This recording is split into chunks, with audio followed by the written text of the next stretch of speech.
everywhere in special education. And that's exactly why I'm bringing you Kelly Weaver to the Special Education Inner Circle podcast. If you are a parent, teacher, admin, or therapist who sits at the IEP table, you are in the right place. Kelly, welcome to the Special Education Inner Circle podcast. We're so happy to have you here. Oh, thank you so much for having me. This is a blast. I'm excited to share a little bit about myself and where I've come from with your viewers and listeners. I'm so excited. And we always start with, how did you end up at an IEP table?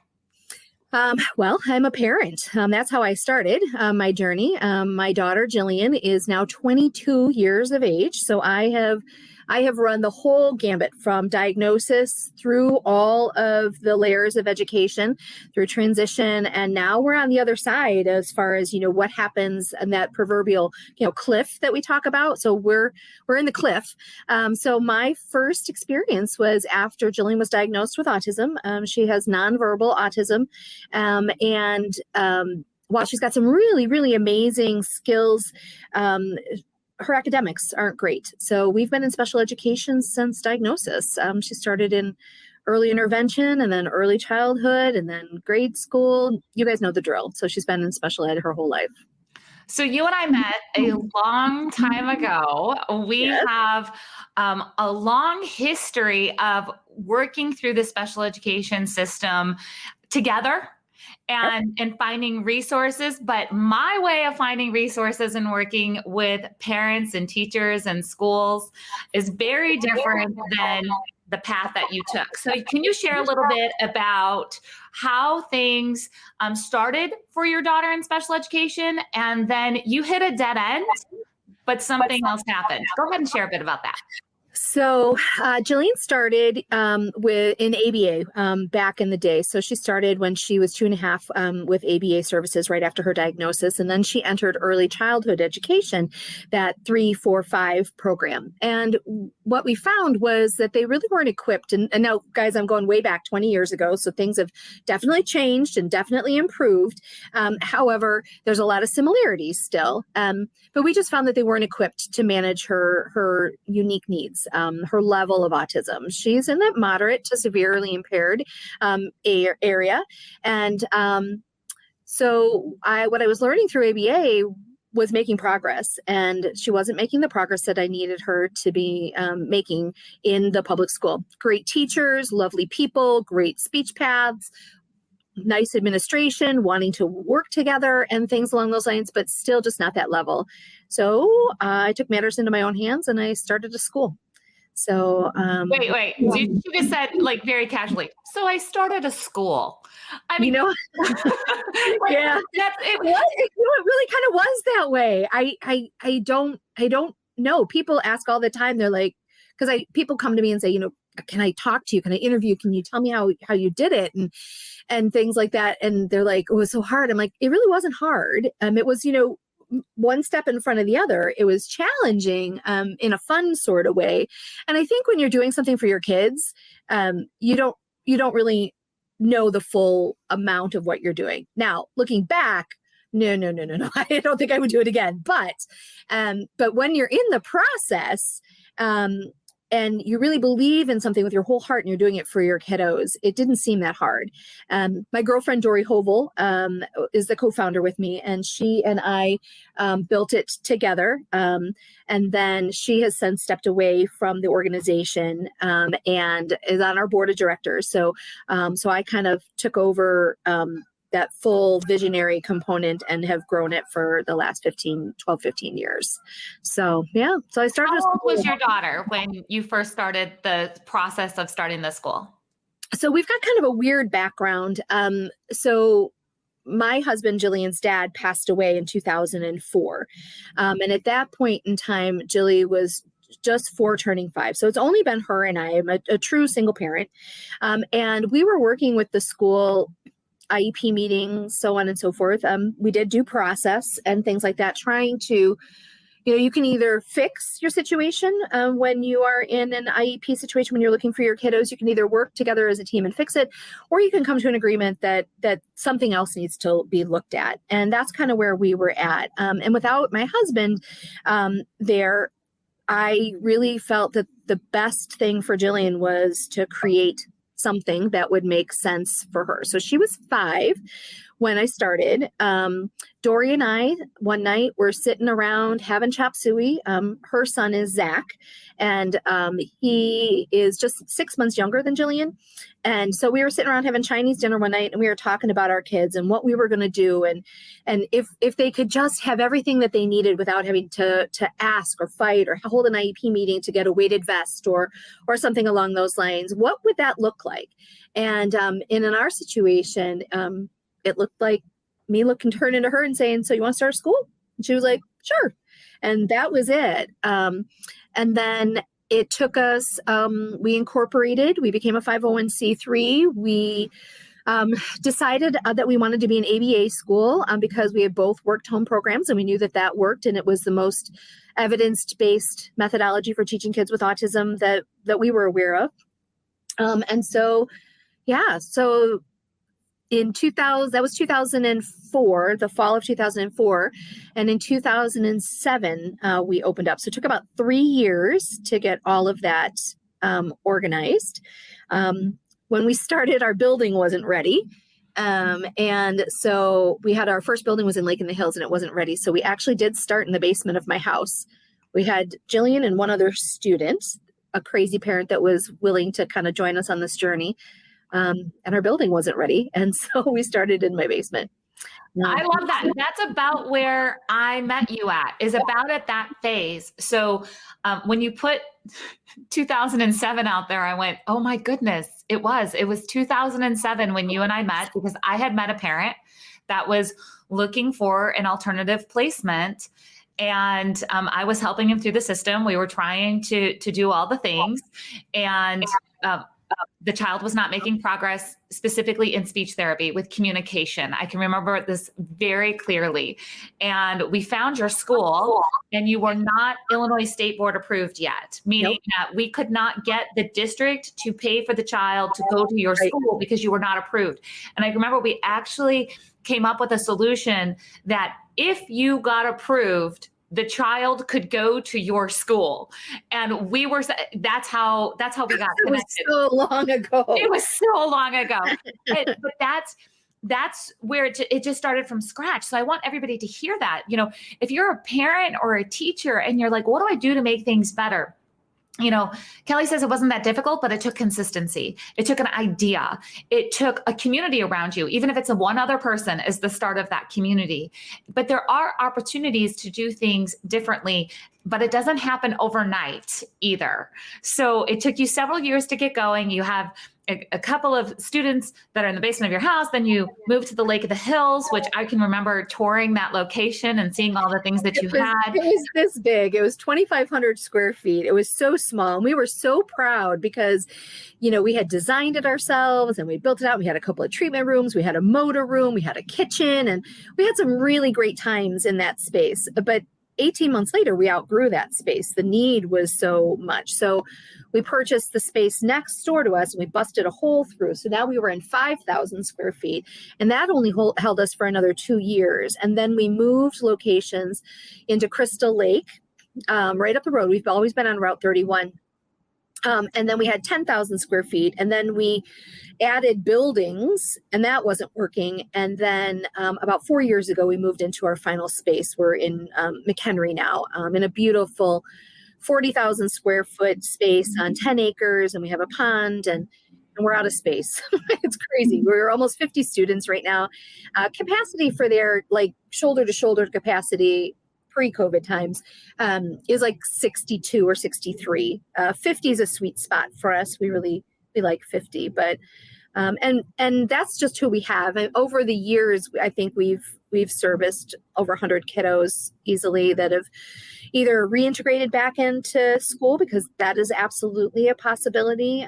Some that have moved out of state, some that have graduated and moved on. So it's been a really beautiful thing.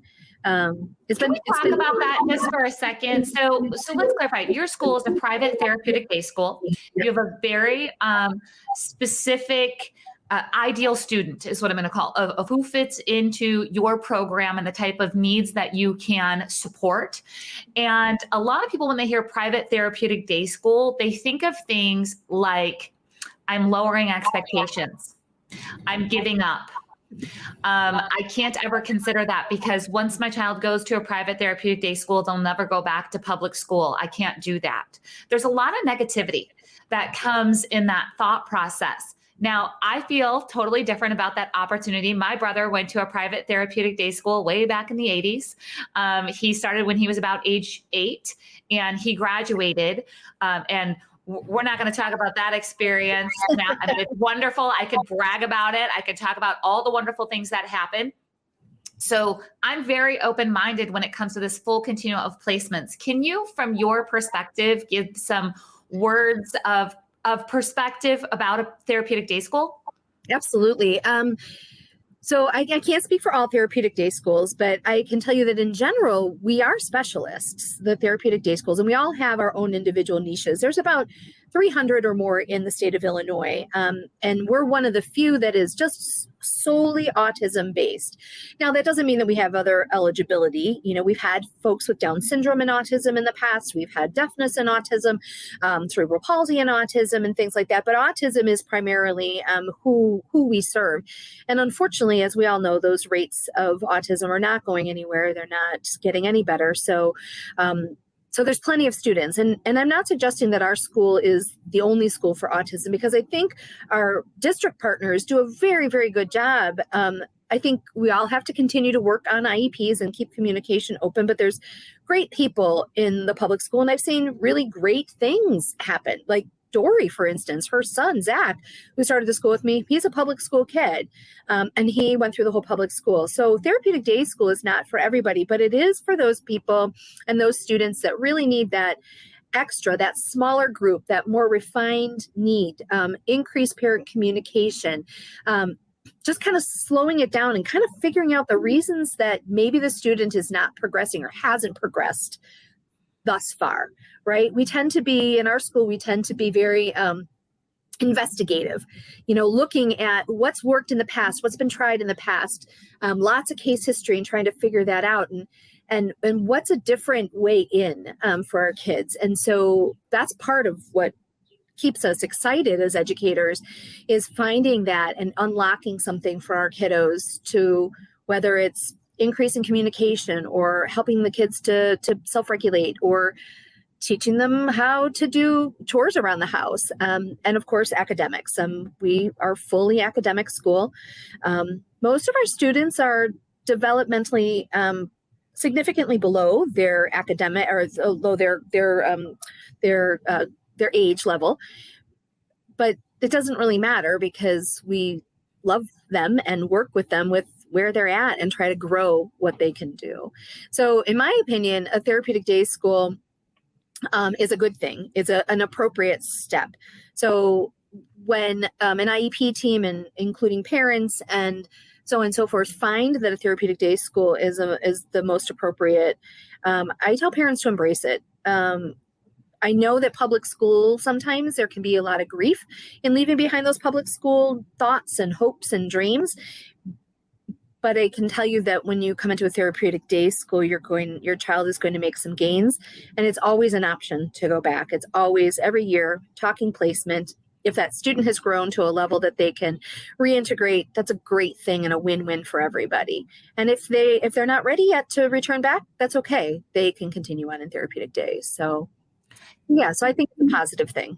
I think it was a positive thing for my brother.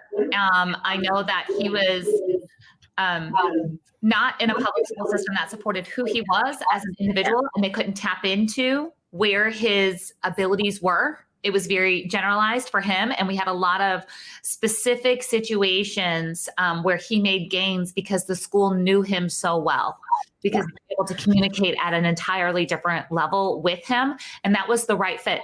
Again, not the right fit for everybody, but that's why we have a full continuum of placements. Yeah. And I think when we started this school, and now, I mean, even today, I mean, it's how I run the school is, you know, what's the right next step for the kids? We're extremely student focused, and bringing my vision and to build a school as a mom who has gone through due process and who's gone through IEPs and things like that, it kind of allows me to bring all those pieces in that aren't part of public school. And because we're a private school, though we're Therapeutic Day and we're approved by ISB, we get to do picture day very differently. We have professional photographer that comes in and does picture day.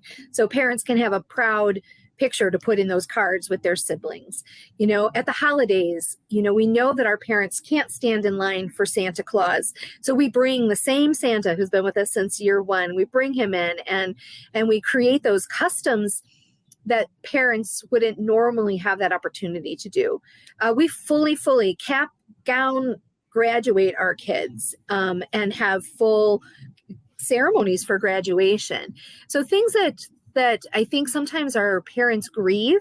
I know I was grieving, right? They're there because I know my daughter wasn't going to be able to experience those. So I kind of, I guess, selfishly built them in for myself, but took a lot of other parents along with me. I knew I missed those things, and so that's kind of the individualism that you can get in a therapeutic day, specifically what we do at our school. Yeah, I always tell people that I didn't get to go on a senior trip my last year of high school. My brother went to Florida to Disney World with his therapeutic day school team and no parents. Yeah, we're not going to Disney World, but okay, that's fine. cool. Don't go to Disney That's World. really cool. but he got this experience that a lot of other typical, 18 to 22-year-olds would have. And he got that without the support of my mom or dad being there, which was very awesome. Yeah, it was a really big deal. So let's talk about, so we all know that, in the state of Illinois, our IEP services end on the 22nd birth date. That might be changing a little bit. There's things in the talks, but bottom line is pretty much across the country, when you turn 22, unless you're in a specific state that might go to 24 or 26, services are over.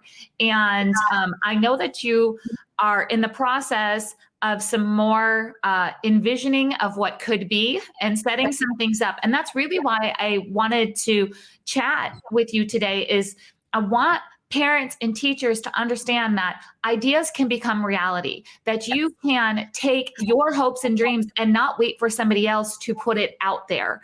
You can really move things forward when you hit this dead end and find an opportunity. So you had another dead end happen. Let's just put it out there. Your daughter turned 22. Yes. Services end.